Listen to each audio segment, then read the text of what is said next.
Good morning, students. We're out here today at Carmel Road again. You can see there's a stack of 12-foot drywall in the garage here, and this is Jason. Jason is the contractor who's doing the drywall on this job. So, Jason, how'd you get started in drywall contracting? And first, tell us, what is drywall? What's the purpose of it? You know, I never even thought about it with the interior wall coverings that they can paint. Fire sheeting, basically, to, hang on all the walls and ceilings so you can paint, is basically what it is. Cool. And how'd you get started doing this work? What's your story? I moved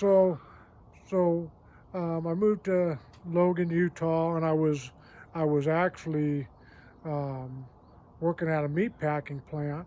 And I was going to school during the night. Did you graduate high school? No, I did not. Wow.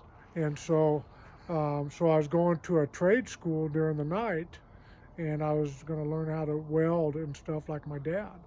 And I always wanted to be a welder.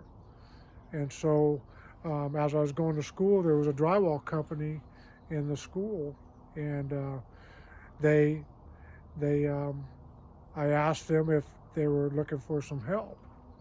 And so they said, yeah, we need all the help we can get. And so I quit the meat packing plant and started doing drywall. And oh, that's great. So you've been doing it a couple of years now. It's been 33 years now. Awesome. And obviously you've been on it that long. It's been a great career for you, I assume. Yeah, I've been very blessed. It's a hard job, but it's fed the family. I have 5 kids, and so it helped feed the 5 kids, and it's been a great career. Well, I appreciate you taking the time with me today, Jason, and we'll catch up to you later when you start throwing some of this rock up. Oh, thank you, sir. Everybody, we're back out here at Carmel Road, and we've got the whole drywall hanging crew here, so let's talk to them. So it's lunchtime here on the job site, and there's no healthier way to do it than to just bring your own kitchen and make your food right on the spot. That's some good healthy eating right there. Angel, would you mind telling us how you got into drywall work, what you like, what you don't like, and in case somebody be interested in this as a career? Yeah, well, I got into the drywall stuff because of my dad. So I was being lazy, being home, but I needed a job. Asked me, you got any openings? So yeah, let's go. Everything. I mean, the job's fun, everything. Honestly, the only thing I don't like is just the coldness in the morning. Your hands are all just stiff and everything. You can't work comfortable. But other than that, job's fun. Cutting, you get different types, everything. We all treat each other like family. We share food, everything. It's good. I mean, I don't see it. I say you'd rather stay in school, go to college and everything. I mean, the job's good, fun, good money, but it's a hard work. It's a hard job. I mean, you're breaking your bag every morning, cold, fingers are cold in the morning. Just prefer to stay in school and keep going. Appreciate your honesty. Yeah. And how long have you been doing it? About 2 years. 2 years, okay. Yeah. Now, would you mind sharing that in Spanish for us? Yeah. De primero me metí al trabajo con mi papá. Tengo 2 años haciéndolo. De mi trabajo me gusta, nomás que lo que no me gusta es lo frío, pues está bien frío en la mañana, a veces te empiezan las manos y no trabajas a gusto.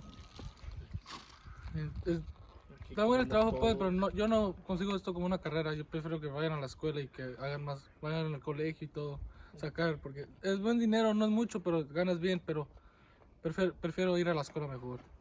Gracias.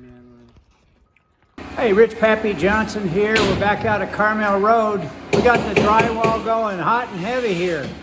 Got a couple of hard workers. I'll show you what's going on, what the drywall part entails. Drywall, or sheetrock it's called. Piece off here, and he's using a square and a knife to cut the board. Then he's basically going to crack it. He'll crack the board.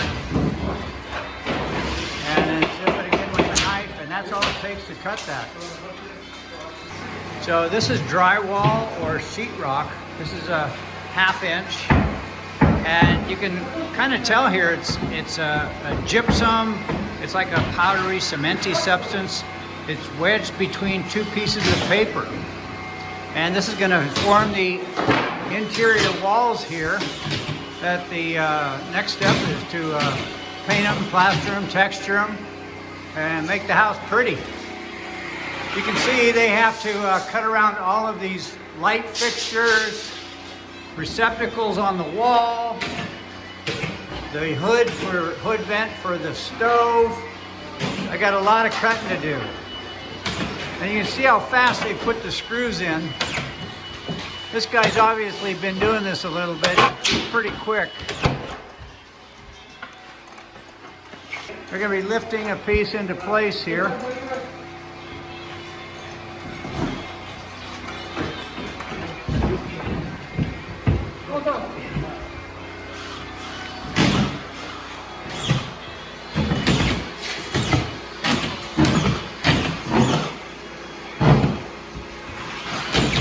They have to screw these into the studs about every 6 or 8 inches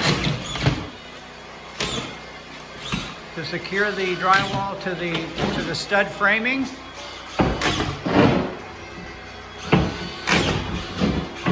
And then the next step after this is going to be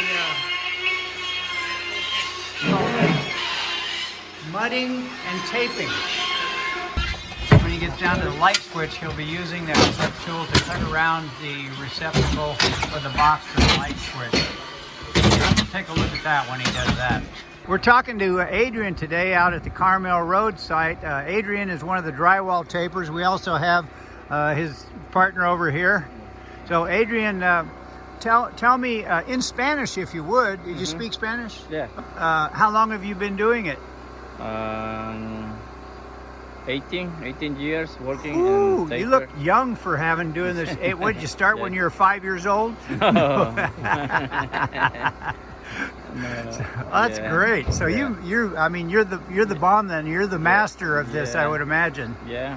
Now, do you do just the taping, or do you also do hanging and texture? Taping and hand texture, everything, and hand texture or orange peel. Yep. Knob down. Now, do you prefer doing new construction or remodeling?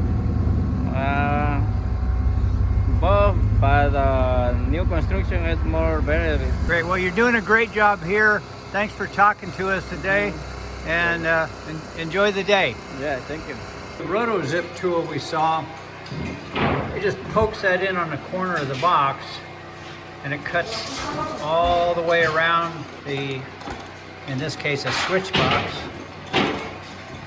That's after the drywall is put in place. Hi students, we're inside of the Carmel construction site, Carmel Road in Atascadero, and you can see behind me on the walls, those white stripes are the taping of the drywall.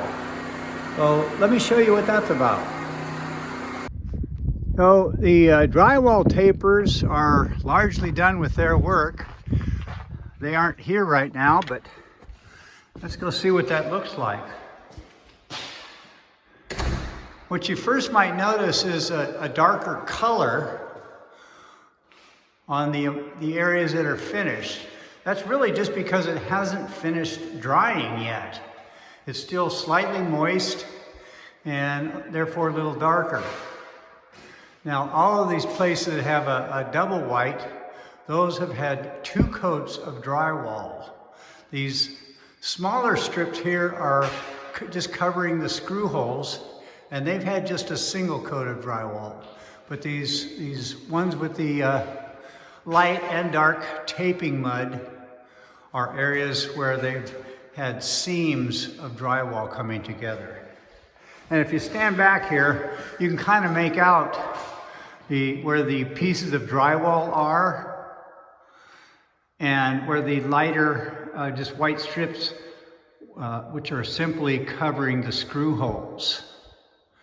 Here's a really good look at it here, and you can see here, so this is a full 12-foot piece of drywall, and then this is wider in here because they had to put drywall tape, paper tape, and seaming along there.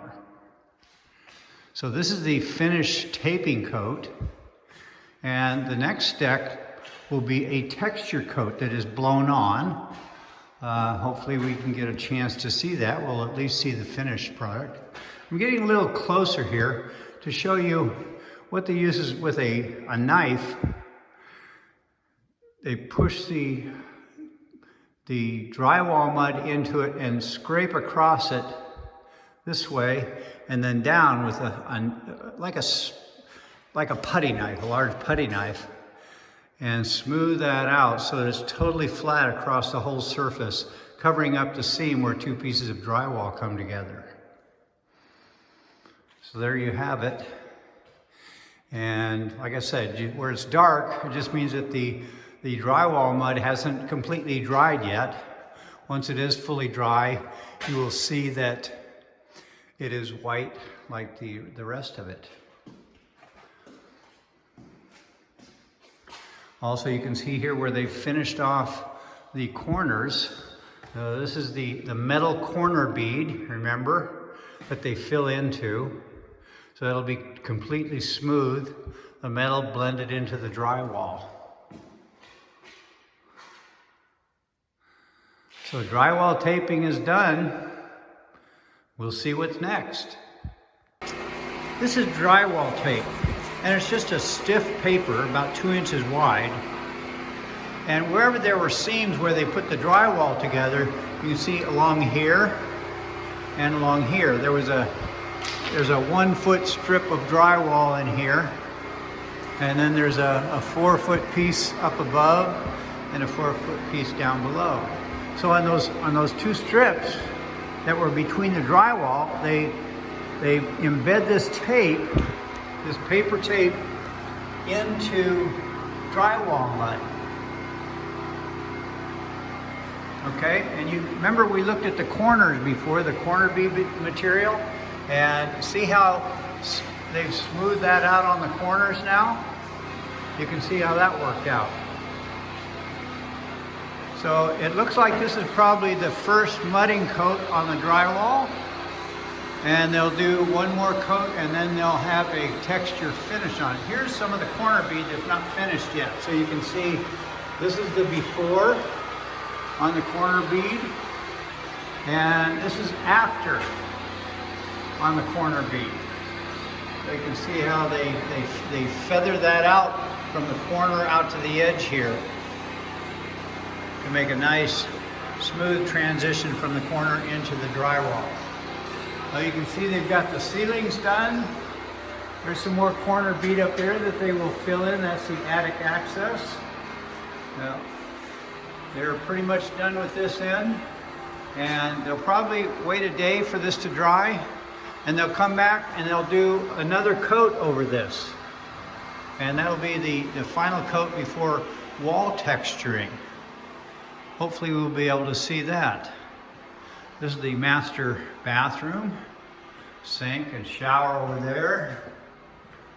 Bathtub here. And a little closet for the toilet. Sliding door and another, one closet here, and then a walk-in closet as well. So here's what the drywall taping looks like on the first coat. They've finished the drywall, the third coat of the drywall, the finished coat, and they used a full float. They didn't use a spray-on coating, which you can do. And I'm not sure if you can tell, but it just has a small amount of texture in it. You see those spots that are a little light? So those are little depressions. And so that the wall will have a little bit of texture to it. You can see here. Those spots are in there intentionally to give some texture to the wall. Here's the corner bead that you can see is nicely finished. It's got a great edge, and only the metal is now sitting out there, and that'll be primed and painted.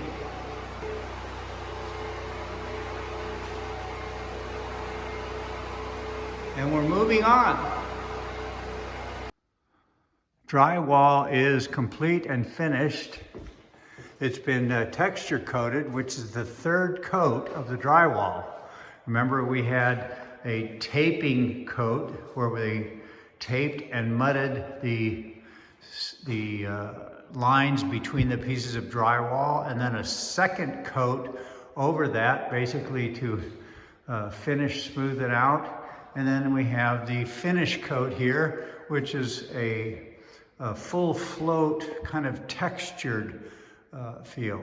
One other method of doing the finished drywall is by spraying on texture and then spreading that out. But they've used a hand trowel method for this particular job.